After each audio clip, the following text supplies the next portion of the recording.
morning, everyone. This morning, the adult education team is pleased to bring you a local newspaper columnist whom you have probably met through his weekly columns in the Wednesday Journal.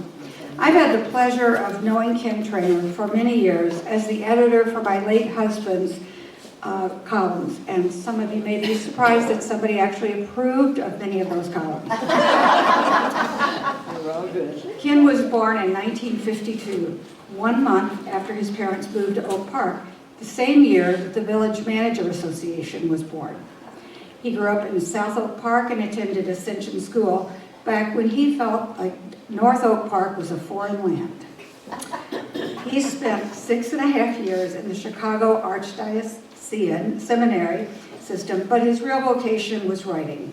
A call that he heard when he was in 2nd grade from Sister Angela, and she had asked the class to write a list of all the books that they had read. He compiled a long list and told her that he planned to write books someday. Little Kenny did grow up and has written 3 books and a couple thousand newspaper columns. Some of them even won awards. He has 1 son, 2 daughters-in-law, twin grandsons, whom he frequently mentions in his columns and gets very good response from the community on those, a step-grandson, and a 2-year-old granddaughter who he describes as a hoot. He still works 2 days a week at the Wednesday Journal, clarifying, and I'm quoting him now, fractured prose and refereeing the viewpoint section where readers have their say. The rest of the time each week he spends with the kids and or searches for beauty and meaning in living. I often discovered the beauty of our community as seen through Ken's columns, and I'm guessing that many of you do as well. Please welcome Ken Trainor. We're going to start with just a very short video, and then he's going to speak for a while, and then there'll be time for questions.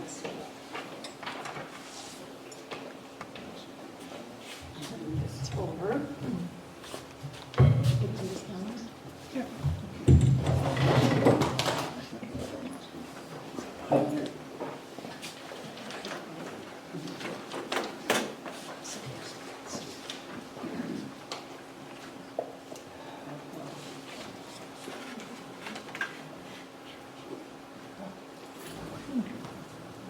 That's not my family.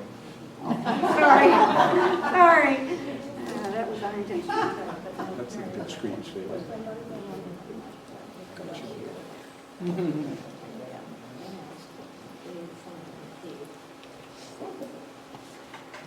I'm Trainor, a longtime staff member at Wednesday Journal.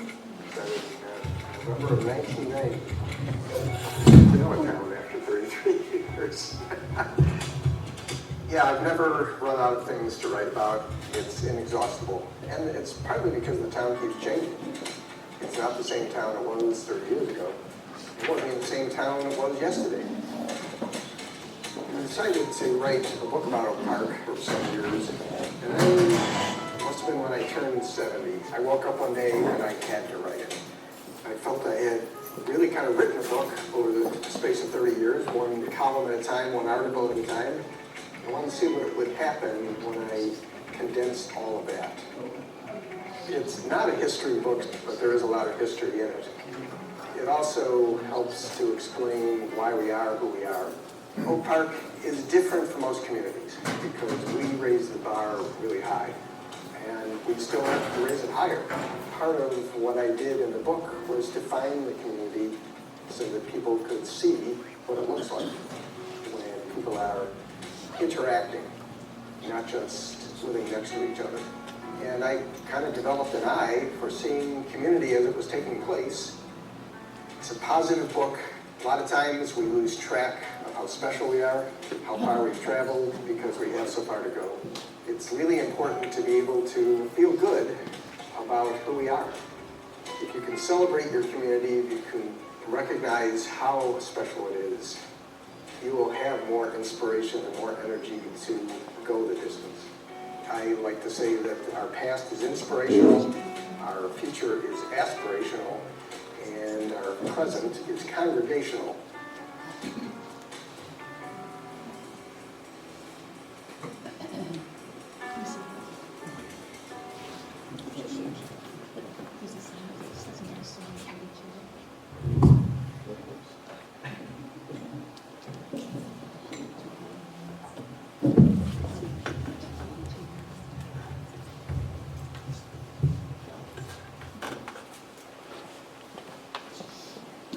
Marcia. That pretty much says it all, but now I'll give you the long version.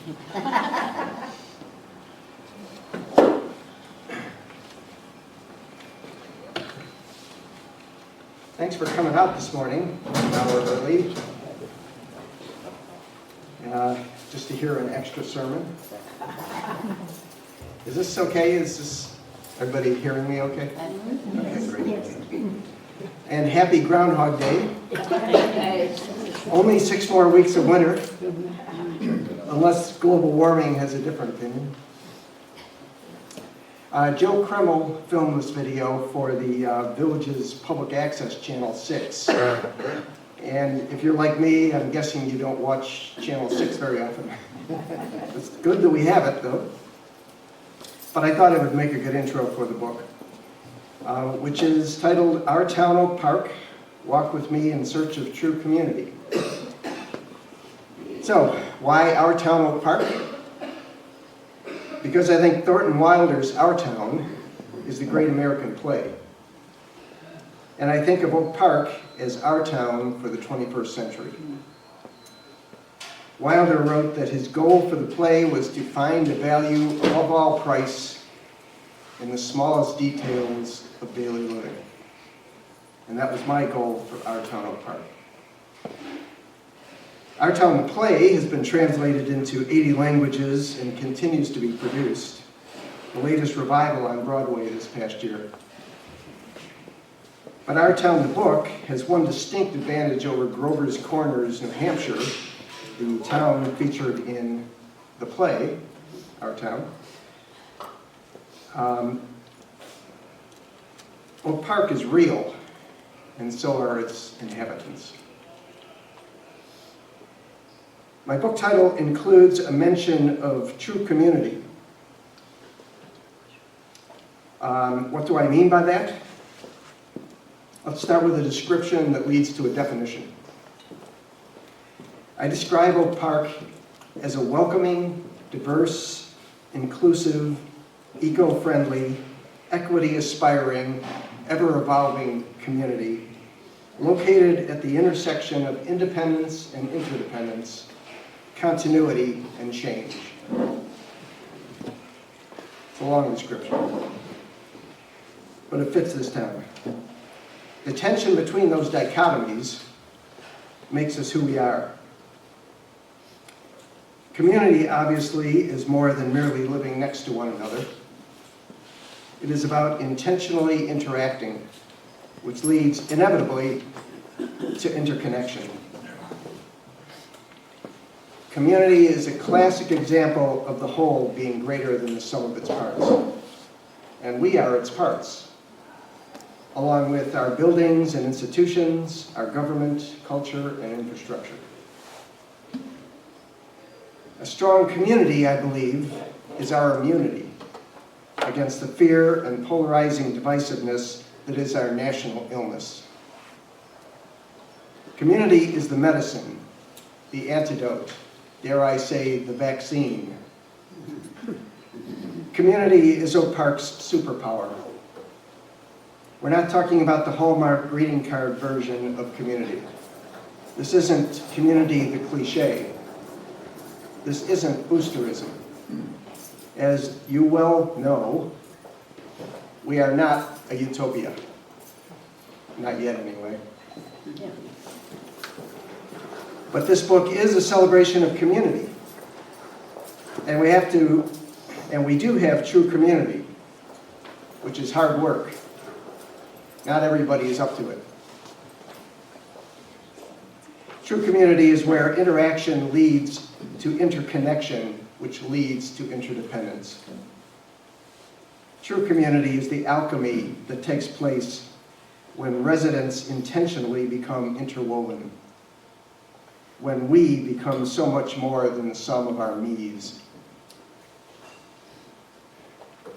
What are my qualifications for writing this book? Marcia mentioned a few of them. I grew up in Oak Park at 642 South Elmwood, a wonderful big old Gunderson home on the south side of town, and we never got up to the north side of town. We were Catholics, so we were definitely the definition of parochial.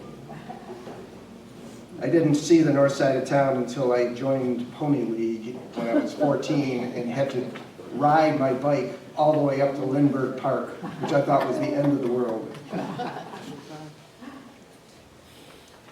After high school, I left, which is important because you need a basis of comparison, I think, to truly understand where you came from.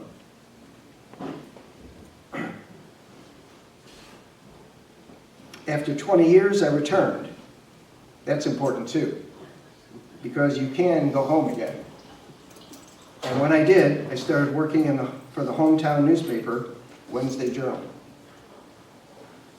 The other one kind of gave up the ghost long ago. For the past 34 years, I've worn many hats at the Journal, but my true beat has been chronicling community. It's a great gig.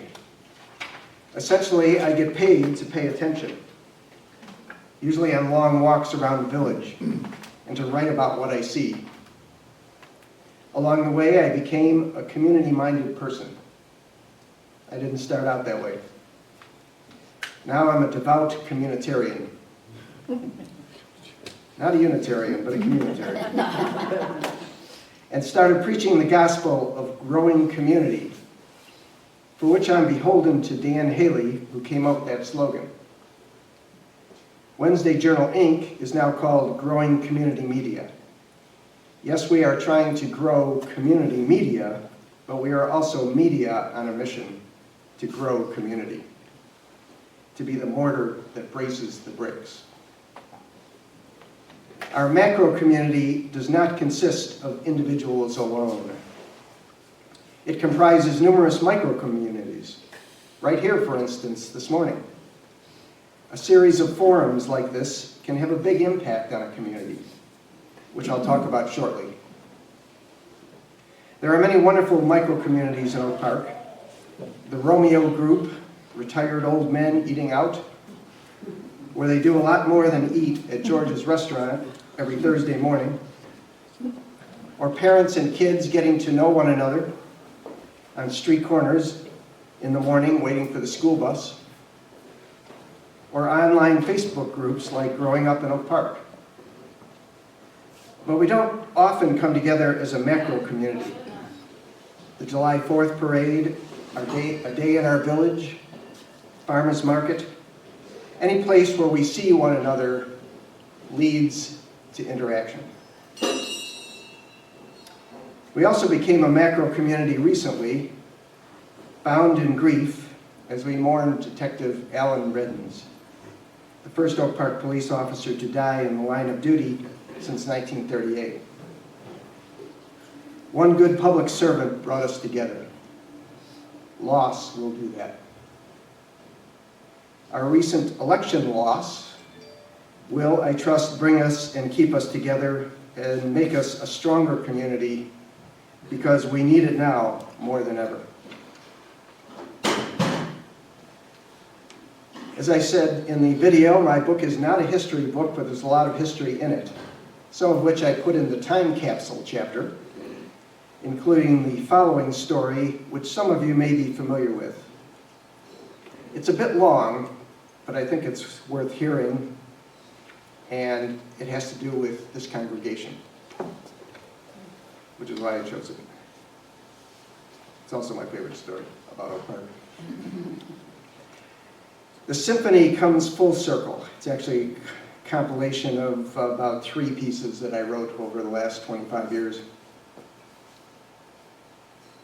Oak Park's diversity story started with the Symphony of Oak Park River Forest. Not exactly where you'd expect Oak Park's integration experiment to begin. But on February 17, 1963, diversity struck the symphony and the rest of Oak Park like a thunderbolt. In November 1962, Milton Preeds, music director of the Oak Park Symphony, invited an African-American musician named Carol Anderson to rehearse with his orchestra for the upcoming February 17 concert. Preeves had been director of the organization for 8 years and brought in a number of new players, often by way of his other orchestra, the Northside Symphony of Chicago. Anderson had been playing with Northside Symphony, so she was a proven performer. And she had the resume to back it up. Playing violin since she was 4 years old and a graduate of the Boston Conservatory of Music. Preeves, meanwhile, was principal violist with the Chicago Symphony Orchestra. Or was it violist? I'm not sure. So he didn't feel any particular need to notify the board, then known as the Oak Park River Forest Symphony Association, whenever he wanted to bring in a new performer. This rankled the board. But they didn't make an issue of it until Anderson showed up. The board chair, Marie Doc Palmer, was also the principal cellist of the Oak Park Symphony. After the rehearsal where Anderson first made her appearance, Mrs. Gustav Palmer, as she was frequently identified in press reports from that more formal era, called Anderson and told her that her services would no longer be needed. Here's how Anderson related the conversation. Mrs. Palmer told me she was sorry, of course, and that she was sure I was a nice girl. But if I stayed, it would mean that the community would withdraw its support of the orchestra. She said I would understand that as a Negro, I would not be acceptable as a member of the orchestra in this community. This was Mrs. Palmer's first season as board chairman, and it seems safe to say that she was in over her head. In fact, as reporters of the Chicago Daily newspapers quickly discovered, no doubt to their delight, Marie Doc Palmer was the motherlode of politically incorrect quotes. We didn't know if anyone would object to the orchestra being integrated, she told Donald Henahan of the Chicago Daily News, who broke the story, but we weren't about to find out on our own. We're not a band of crusaders. Once the story got out, of course, although the Oakleys studiously avoided mentioning the controversy, Chicago reporters had a field day with the quotable Mrs. Palmer. Nothing is integrated in Oak Park as yet, she said, and we felt that we were only abiding with what already existed in town. If Preeves wants something like this, let him start it in his own community. As long as things are so quiet and peaceful, there's no sense in bringing it up here. When a reporter pointed out that African-American scientist Dr. Percy Julian lived in Oak Park, she responded, yes, but he is not very active in Oak Park. And he doesn't try to promote his own race. He hasn't tried to bring other Negroes in. She admitted the symphony board didn't actually know if anyone would object to the orchestra being integrated. We might have been able to take 10 of those people in, but we weren't about to find out on our own. A journalist lives for a source like this. Mrs. Palmer crawled even further out on the limb, observing, you know, once we had a Semitic problem out here. Now that seems to be conquered. Some people have asked, for instance, why do you have a Jewish conductor? Some have asked, why couldn't he be grateful for that?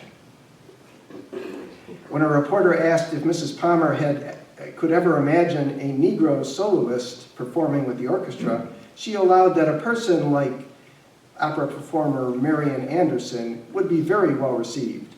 Of course, we couldn't afford her. They could, however, afford Carol Anderson, and Preeves said that if the symphony refused her services, they could do without his as well. I do not wish to be associated with and particularly known as head of an organization which practices the discrimination of excluding any person because of color, he wrote in his resignation letter. That was fine with the Symphony Association, which had just about had it with Preve's unilateral decision-making. It's pretty clear from Mrs. Palmer's vocal distaste for Preves that it wasn't entirely a racial incident. Milton Preves is at the bottom of this, she was quoted in a Chicago paper. He is using this incident in order to wreak vengeance on us. She called him money-minded and vindictive, accusing him of pouting after the November concert because he wasn't consulted about the hiring of a soloist, which meant he, quote, could not get his cut of the fee. I just can't understand, she added, why a person would come in this town and gladly take the money we offer and bring us his problem. Preves retorted, there are about 35 community orchestras in this area, and the competition for good musicians is fierce. When I am in trouble, I sometimes have to call up a teacher and say, send me a violinist in a hurry.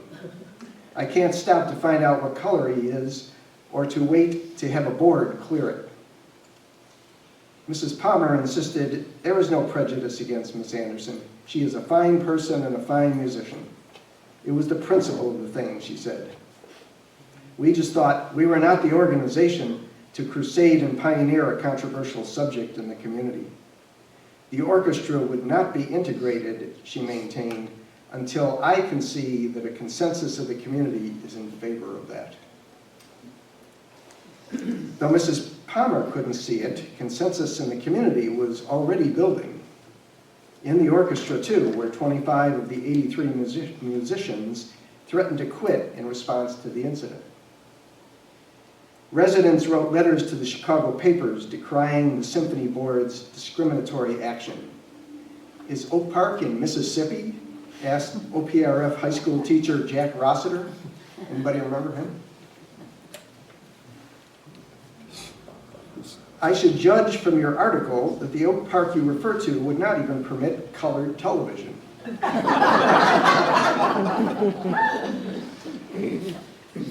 Another quote. What Mrs. Palmer fails to realize is that all persons of goodwill, and especially those in positions of influence and authority, have crucial roles to play in the continuing fight for racial justice. To wait for community opinion is to relinquish the right to make one's own moral decisions and act upon them. Well said. The Oak Park establishment responded quickly.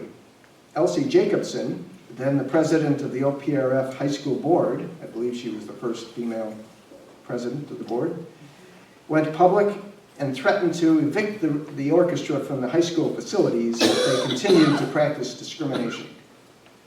We are in charge of renting the auditorium, and we would not want discrimination in our school, she stated. Local clergy took it a step further. 20 members of the Oak Park River Forest Council of Churches, led by Reverend Charles Jarvis of First Methodist Church and Reverend Oliver Powell of First Congregational Church, now First United, of course, signed a declaration condemning the decision and arranging a meeting with several members of the Symphony Association at the Oak Park YMCA. Kind of interesting, he chose like a furtive, clandestine get-together at the Oak Park Y. The board had planned to cancel the concert because of the controversy, but the ministers convinced them to go through with it and to reverse their position in Carol Anderson. That same evening, the Oak Park Village Board of Trustees adopted a statement of concern about the incident. The ministers, along with many members of the media, attended the final orchestra rehearsal before the concert. Appropriately, it took place on Lincoln's birthday. Also in attendance was percussionist John Stanton, who secretly taped the proceedings and captured most of Milton Preve's address to his musicians. The tape reveals an impassioned Preves talking about how he was attempting to build this orchestra by bringing in good musicians, not using it to force an issue.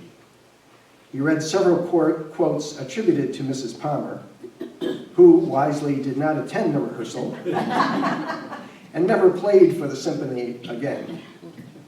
and demanded the statements be retracted or he would not conduct the concert that coming Sunday. Some people, he noted, had asked him, "You mean to say you'd let a colored girl cost you this job?" "Yes, indeed," he replied, and he'd hold his head high about it. He complimented Oak Park for taking a stand against the action and singled out the clergymen who led the way. One of those clergymen then stood up and negotiated a compromise with Preves on the spot. If Mrs. Palmer and the board issued an apology to Miss Anderson for the hurt and discrimination she had experienced, would Preves agree to conduct? The community must have the chance to express its repudiation and its approval, the clergyman reasoned. Preves consented, and Mrs. Palmer, to her credit, made the call and apologized to Anderson. "We thought it would be the right thing to do," she said afterward. The controversy was certainly good for attendance. Over 700 people showed up that Sunday, almost twice the normal crowd. Among the attendees was Dr. Leon Anderson of Wilmington, Delaware, Carol's father. When it was over, Preves shook hands with his concertmaster, as is customary. Then he shook hands with Carol Anderson. I have the picture of that in the book. The audience gave them a standing ovation. Afterward, Anderson told the press, "I think much has been accomplished. If another Negro ever plays here again, I don't believe this incident will be repeated. I've received many letters, all supporting me. Everyone has been very nice." Although she was invited to stay, Anderson never returned to play for the Oak Park Symphony. And Preves never conducted there again. Anderson said she joined the orchestra because of Preves, and if he was leaving, so was she. In June, a headline in a Chicago paper noted that Carol Anderson had joined the Summer Symphony in Wheaton. Even Wheaton, for God's sake. The conductor of that orchestra, Milton Preves, of course. Preves ended up playing viola for the Chicago Symphony for over 50 years, and he did return to Oak Park in the mid-1980s to play with the Symphony of Oak Park River Forest. He died in 2000 at the age of 92. That would have been a fun interview. While many people viewed the incident as a black eye for Oak Park, many others, including the press, commended the village for its response and what it likely learned from the fiasco.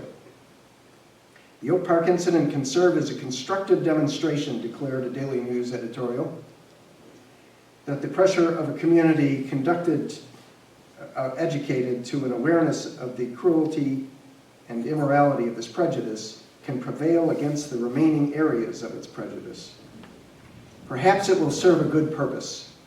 It demonstrated the volume of support on tap for fighters against discrimination. It provided an example of the rebuke awaiting those who attempt to impose their prejudices upon the rest of the community. Not bad for 1963. I wonder if it was written by Mike Royko. Reverend Robert Shum of River Forest Methodist Church saw it in even more elevated terms.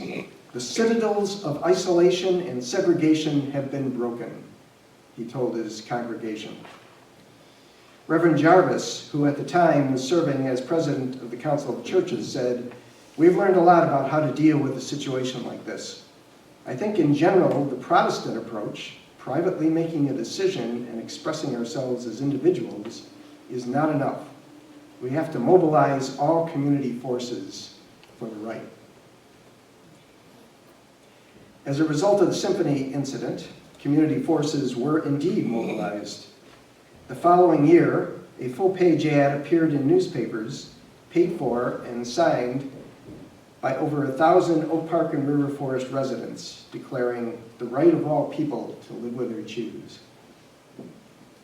Open housing advocates began marching along Lake Street in 1966 to protest discriminatory real estate practices and lobbied the village to pass a fair housing ordinance, which it did on May 6, 1968. In 2003, we decided to see if we could track down Carol Anderson, we meaning me.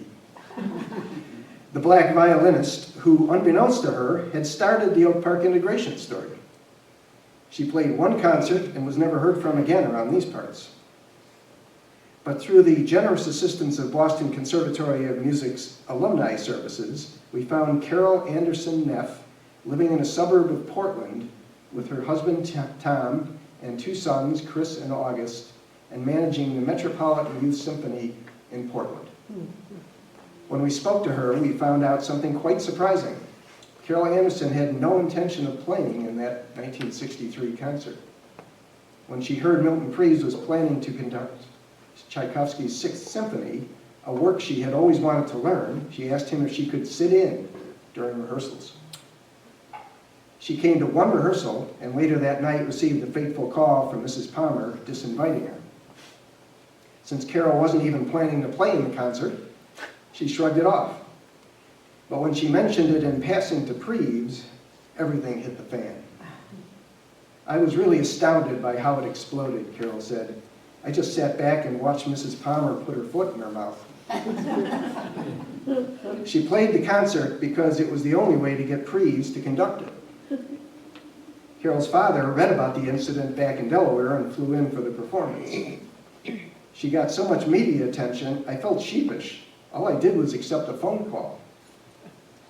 When told about the impact she'd had on Oak Park history, she said, "I'm flattered and amazed. I figured everyone in Oak Park had forgotten."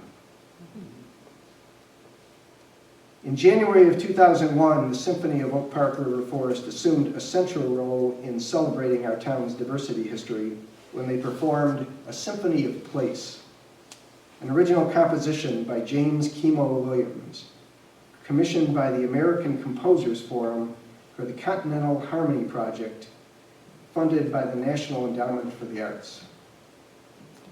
Several hundred residents packed the high school auditorium for the January 27 event. emceed by WFMT's Carl Grebenstein, an Oak Park resident. Other performers included the Oak Park River Forest Children's Chorus, Heritage Chorale, OPRF High School Jazz Band, the Oak Park Area Community Gospel Choir, and dancer Sarita Smith-Childs. The event honored the 1968 Fair Housing Ordinance, the local legislation that put us on the map. It's a story that hasn't truly been told, not often enough, not fully enough, not to enough people.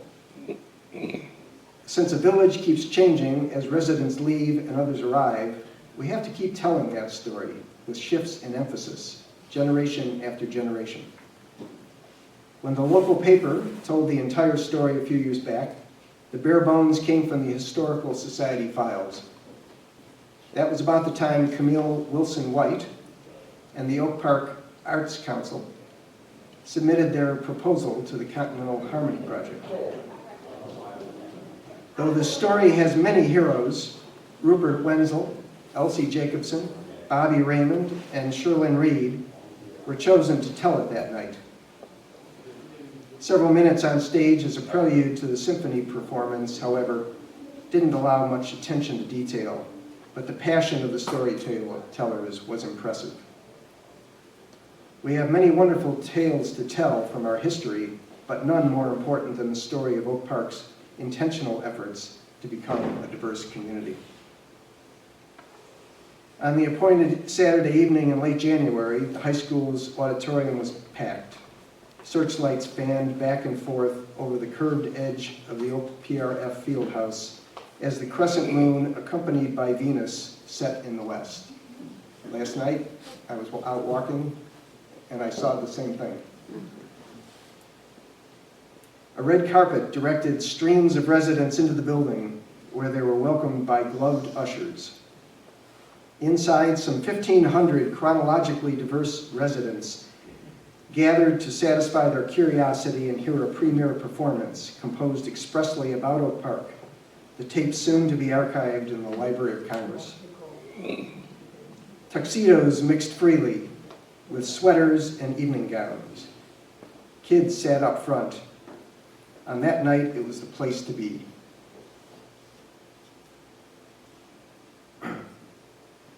But before the symphony, the story of one village's growing pains, opening itself to diversity, blossoming, making it official through the Fair Housing Ordinance in 1968.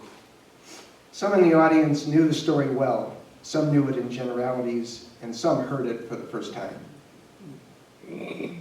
A dance depicting the darkness of discrimination, a song about healing, and an orchestral arrangement about coming home punctuated the narrative.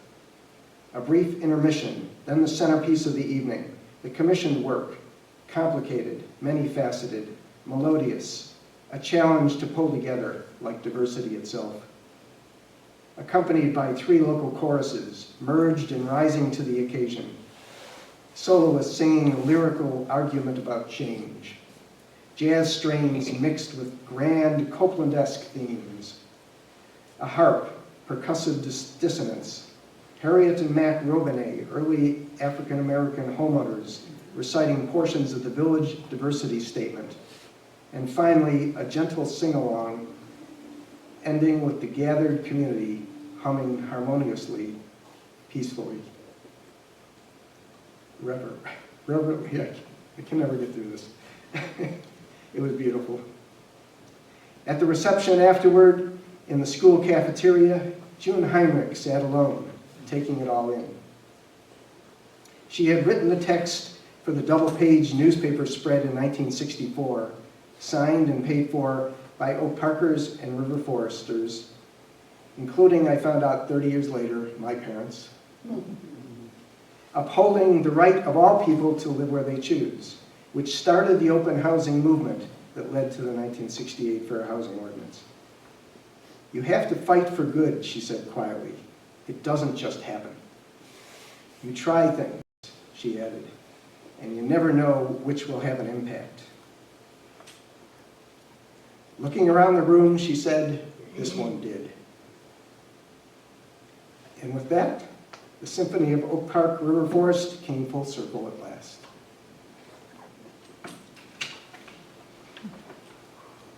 But that's not the end of the story.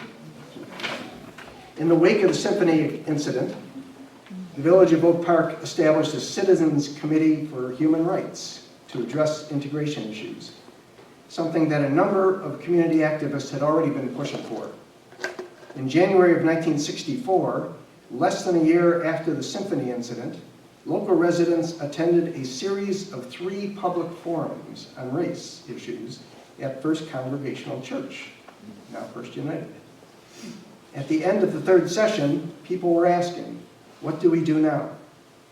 A core group met and decided to put that ad in the local press. June Heinrich was directed to write the text, which appeared in the Oakleys and the Village Economist on April 16, 1964, under the heading, The Right of All People to Live Where They Choose.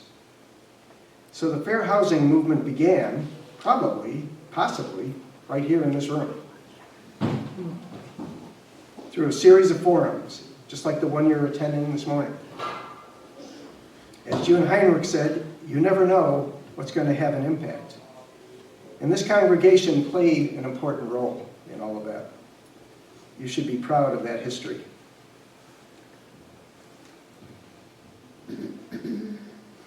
The official title of this talk is actually The People Who Made Our Village, people who had an impact.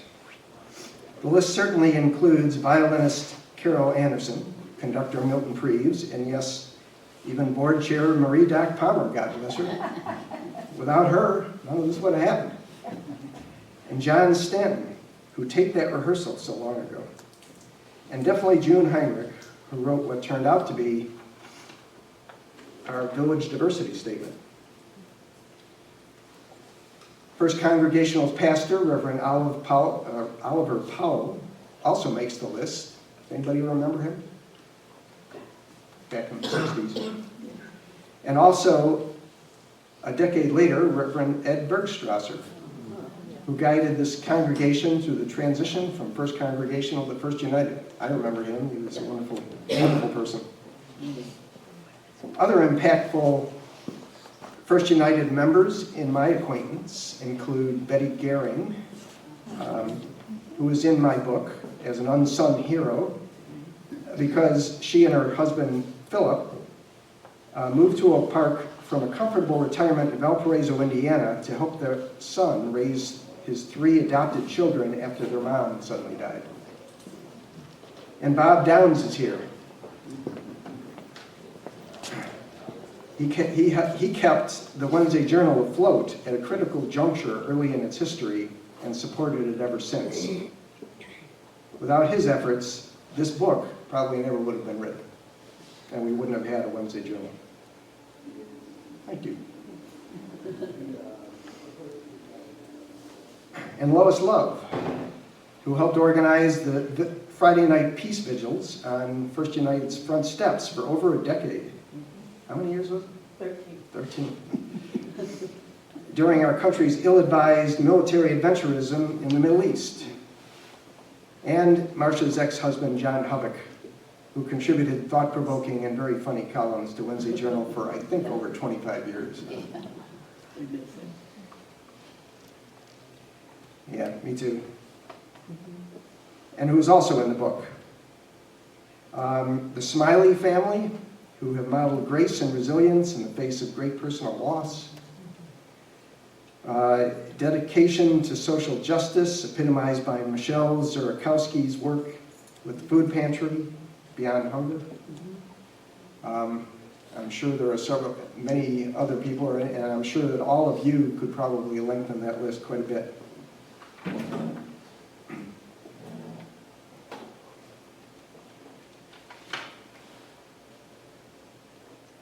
Oh.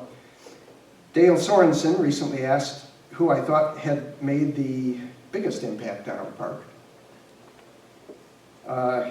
That's a lot. There's a lot of people you could choose from, but I would put at the top of the 3 pioneering black families who moved to Oak Park in the 1960s in spite of resistance from real estate firms that tried to keep them out. I call these brave souls the 3 R's. Henry and Sherlyn Reed, Harriet and Mac Robinet, and Dolores and Don Register. The Reeds and Registers, I'm pretty sure, are or were members of this congregation. The Robinets, long members of St. Edmund Parish, led the aforementioned open housing marches along Lake Street. They all did more than live here. All 3 families became integral parts of this community. Here's how I put it in my eulogy for Sherlyn Reed, which is how I end the book. Oak Park is a different and much better community than the one Sherlyn found when she arrived in 1968, thanks in no small part to her efforts. In 1971, Henry Reed said, "Only whites can integrate a community. Blacks just desegregate it." But Sherlyn did integrate this community, in the true sense of the word integrate, which is to make whole. I can't get through this one yet. The Reeds, the Robinets, and the Registers, and many other black families and households helped make Oak Park a better, stronger community. We have a long way to go, but thanks to pioneers like Sherlyn Reed, we're growing together. We must look at new paradigms, Sherlyn said, where people of all races, professions, sexes, religions, sexual orientations, ages, etc., are determined to live side by side in tolerance, if not love, with one another. She did as much as anyone to make that new paradigm a reality. But she did more than that.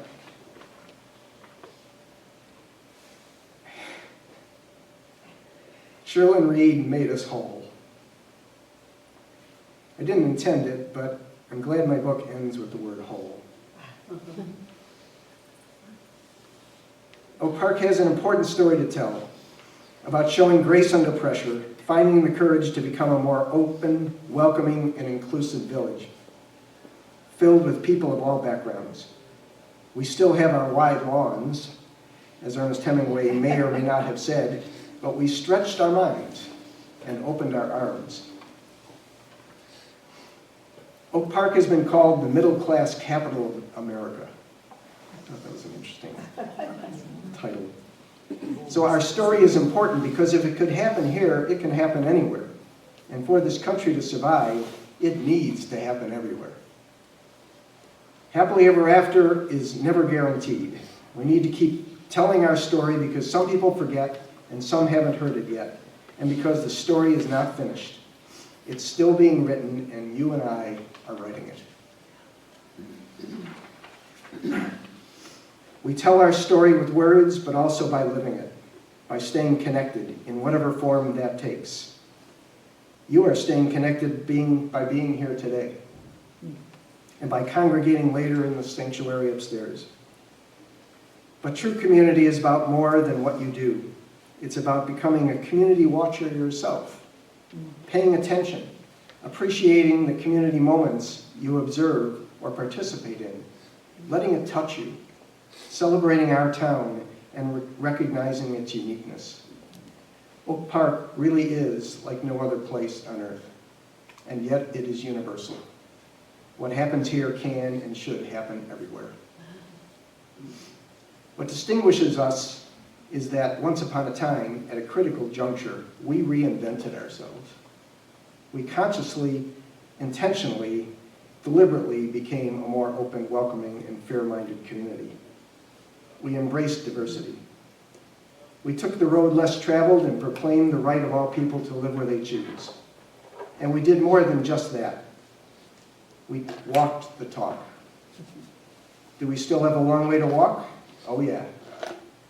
Do we have a right to celebrate how we got here and who we are now? Yes. In fact, celebrating who we have become is essential to becoming better. And becoming an even stronger community will get us through this dark night of our nation's soul. Thank you for everything you have done and everything you continue to do to make our island of light shine as brightly as possible. Any questions?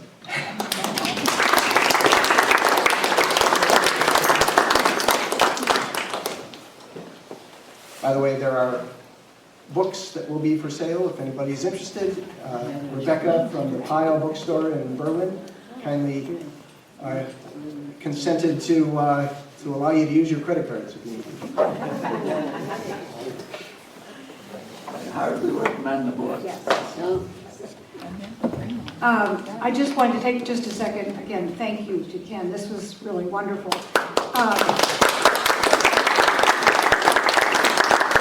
I apologize for the problem with the computer and the projection. There's supposed to be a picture of the book up, but somehow that didn't translate for me, sorry. I wanted to just mention the next 2 weeks is a great follow-up to much of what you've talked about, Ken. Frank Lippo, who is the director of the Oak Park Historical Society, as well as the Oak Park History Museum, will be here for the next 2 weeks, talking about the emerging Black community in Oak Park, and specifically about housing. So that's an interesting addendum to what you've been saying. Hope we see you. And I want to give a few minutes to asking questions and comments for Ken, so I'm going to get out of your way. Anybody? Frank is great. One person described him as like, listening to him is like drinking from a fire hose. So, he talks a lot faster than I do, and it gets a lot more information out. Yes? This is a little bit different than the main topic of your talk today, but you mentioned at the beginning about us being inclusive and us being ecological. And I feel like with the pandemic, we've really backslidden a lot on our efforts to be more ecological, using single-use plastic products. Who in the village is working on that you would recommend? We need to be really loud when we ask questions, Okay. please. She was asking about the follow-up, and are we still committed to the same causes, specifically with respect to conservative, being aware of our environment. Yeah, ecological. Okay. Yeah, they just hired a new environmental person. They were off and on there for a while. People were leaving, and they would hire people and they'd leave quickly. Somebody new is there. I don't remember the name, but you can call the village and ask and get to know them. In the meantime, there are a lot of citizen groups who seem pretty active. There's an OpCan, and 7 Generations Ahead, Gary Kineen. Those would be good groups. And there's others. Anybody? What? Well, Jim Babcock from this church, I think he's probably part of Top Pair. Yeah, okay, I think that's right. I don't know, Tara, do you know? I was in the Interfaith Network, yeah, but Jim Babcock is in. Okay. Yeah. Yeah, so there's some good, really good groups that would be worth contacting. I don't have the information, but find Jim Babcock. He's always around.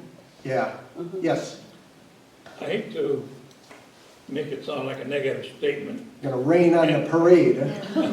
Yeah, and I very much appreciate what Oak Park is and what our efforts are, and the fact that our job is not finished. But when I look around at our group, Yeah.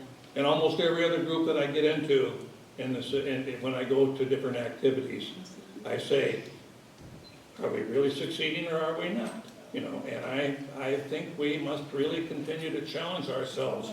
I'm not sure we are succeeding. Yeah, I know. I have the same uneasy feeling, because I'm in a lot of those groups too. Yeah. And yeah, we are not.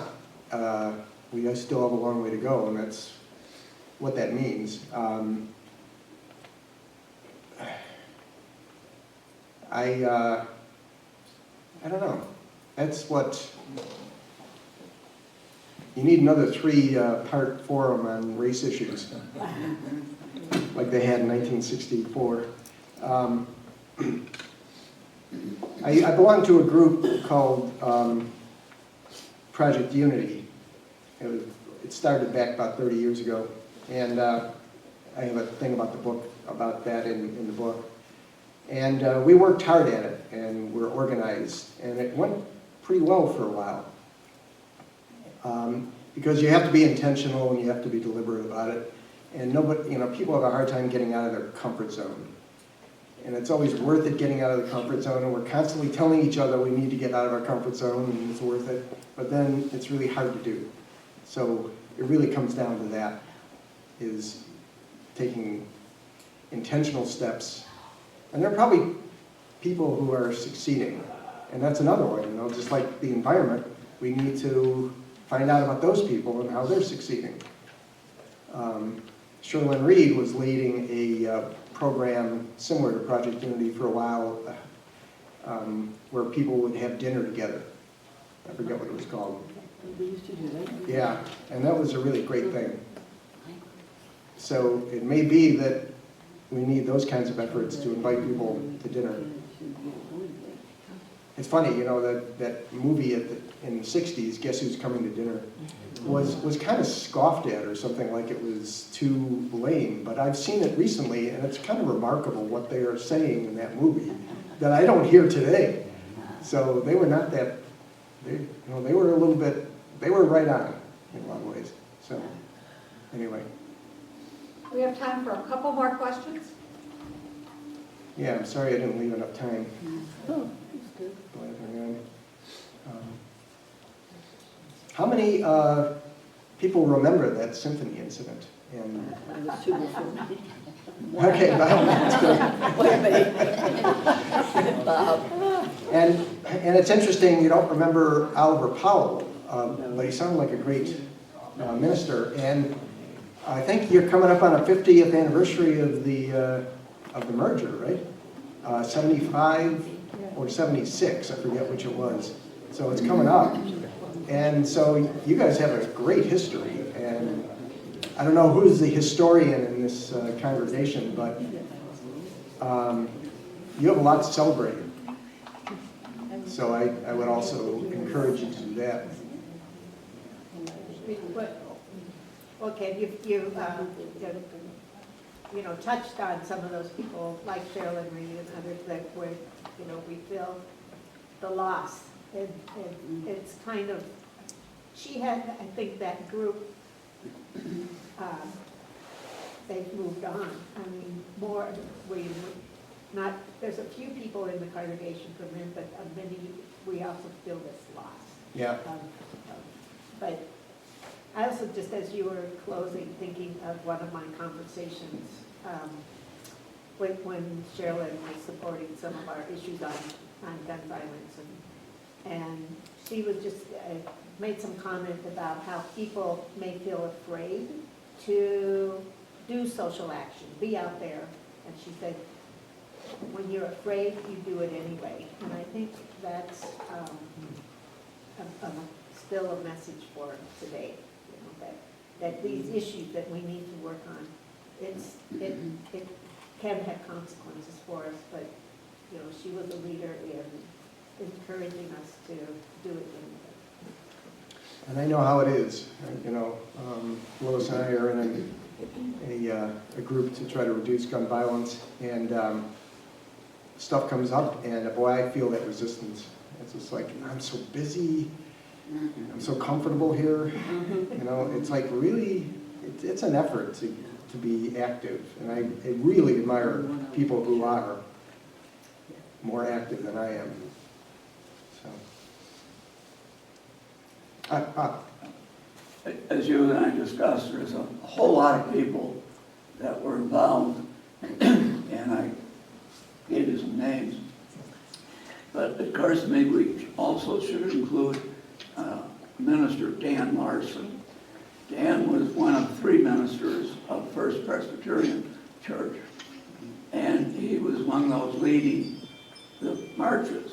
Oh, okay. And he was a little bit progressive then at that time. Now this is the early 60s. And the church had this crisis. Can we afford 3 ministers? Now, it was really, how do we get rid of Dan Larson? Yeah. A certain element. Yeah. And that's when my wife and I actually joined the church, was to take sides as members. We were very active in it. We didn't happen because of the young adults group. And so Dan left the church. We lost the battle to keep him. We won the war because that led to a blue ribbon committee to examine what is the role of the church in our society. And they came down absolutely foursquare. It's to be involved in social issues and that kind of thing. And that was where they then evolved then during the open housing and after in these churches merging. And that was kind of the history of First Pres. Oh, yeah, okay. Yeah, which is now Calvary. And Dan became a Unitarian. Okay. Thank you so much, Ken. I really appreciate it. Thanks for coming.